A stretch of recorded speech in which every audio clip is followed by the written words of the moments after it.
ये वीडियो पूरी तरह से मनोरंजन के उद्देश्य से बनाई गई है। इसमें प्रस्तुत की गई कहानी काल्पनिक है और इसका वास्तविकता से कोई संबंध नहीं है।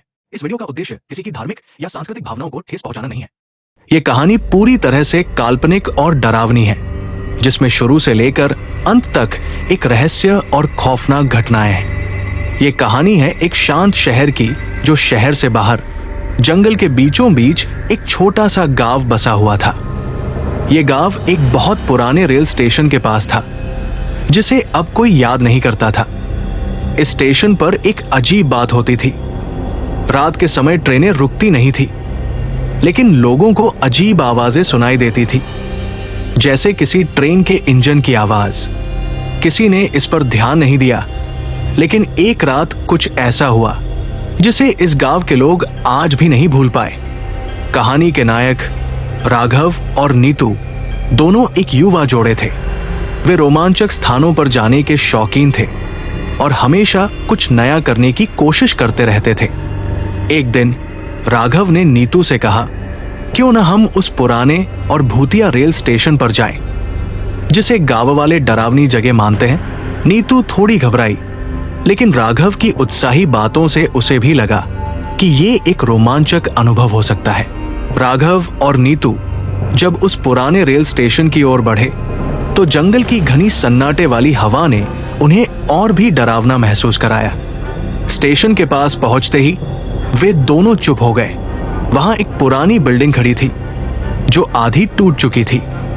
चारों ओर घना अंधेरा था और कुछ दूरी पर एक पुरानी ट्रेन की धुना दिख रहा था, जैसे वो अभी कुछ समय पहले चली हो। क्या तुमने सुनी? नीतू ने पूछा। राघव ने कान लगाकर सुनी तो सच में एक ट्रेन की आवाज आ रही थी, लेकिन पास में कोई ट्रेन नहीं थी। दोनों हैरान हो गए। जैसे ही वे स्टेशन के अंदर गए, एक अजीब सी ठंडक महसूस होने लगी। अचानक स्टेशन की पुरानी घड़ी की आवाज सुनाई दी, टिक टिक टिक, लेकिन घड़ी कहीं नहीं थी। कुछ पल बाद एक रोशनी की लकीर उनके सामने आई और फिर तुरंत गायब हो गई। नीतू डर के मारे कांपने लगी। ये सब क्या हो रहा है? वो बुरी तरह घबराई। राघव ने उसे शांत करने की कोशिश की, लेकिन उसे भी डर महसूस हो रहा था। तभी उन्होंने देखा, स्टेशन के प्लेटफॉर्म पर एक महिला खड़ी थी। वो महिला सफेद कपड़े पहने थी और उसका चेहरा पूरी तरह से कटा हुआ था। उसकी आंखें खाली थी, जैसे वो किसी और दुनिया से आई हो। वो धीरे धीरे उनके पास बढ़ रही थी। महिला के पास आते ही वो अचानक गायब हो गई। राघव और नीतू दोनों चौंक गए। क्या तुमने उसे देखा? राघव ने पूछा। नीतू ने सिर झुका लिया। उसकी आवाज में डर था। हाँ, वो कहीं नहीं जा सकती। राघव ने एक कदम और बढ़ाया और देखा कि स्टेशन के पुराने कांच की खिड़कियों से एक अजीब सी हलचल हो रही थी, जैसे कुछ लोग ट्रेन का इंतजार कर रहे थे। लेकिन जैसे ही वो पास पहुंचे, वहां कुछ नहीं था। वो दोनों एक दूसरे को घबराए हुए देख रहे थे। इसी बीच अचानक स्टेशन के पुराने इंजन की धुना उठने लगी और एक ट्रेन की हलचल महसूस होने लगी। राघव और नीतू घबराए हुए थे, लेकिन उन्हें यह महसूस हुआ कि ये ट्रेन कोई सामान्य ट्रेन नहीं है। ये वही ट्रेन थी जो कई साल पहले इसी स्टेशन पर एक दर्दनाक हादसे में गायब हो गई थी, जिसमें कई लोग मारे गए थे। वो ट्रेन बिल्कुल वही थी जिसमें उन सभी मृतकों की आत्माएं फंसी हुई थी। अचानक ट्रेन रुक गई और सभी दरवाजे खुल गए। उस ट्रेन में से एक बर्फीला ठंडा हवाओं का झोंका आया और वो घोड़े की तरह दहाड़ने लगी। एक आवाज आई, तुम दोनों को अब हमसे छुटकारा नहीं मिलेगा।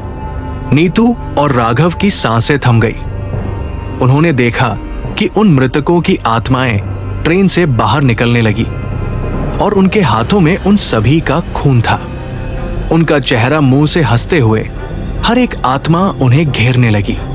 अचानक एक खतरनाक चीख के साथ वे दोनों वहीं गिर पड़े। एक पल के लिए दुनिया अंधेरे में डूब गई। अगली सुबह जब गांव वाले आए, तो उन्होंने देखा कि रेलवे स्टेशन बिल्कुल वही था जैसा वो पहले था, खाली, शांत और वीरान। लेकिन राघव और नीतू का कुछ पता नहीं चला। उनकी तलाश जारी रही, लेकिन वे कभी नहीं मिले। अब लोग कहते हैं कि रेलवे स्टेशन पर रात के समय जो कोई भी जाता है वो कभी वापस नहीं लौटता। और ये घटना अब एक और डरावनी कहानी बन गई है जिसे लोग सुनाते हैं। इस कहानी में ट्रेन और उसकी आत्माओं का रहस्य अब तक जीवित है और कोई नहीं जानता कि वो कहां जाती है। उस भूतिया रेलवे स्टेशन को अब कोई नहीं देखता और सब उसकी ओर जाने से डरते हैं। अगर वीडियो अच्छी लगी हो तो वीडियो को लाइक करें और शेयर करें। ऐसी ही और वीडियो देखने के लिए हमारे चैनल भूतिया किस्से को सब्सक्राइब करना ना भूलें। धन्यवाद।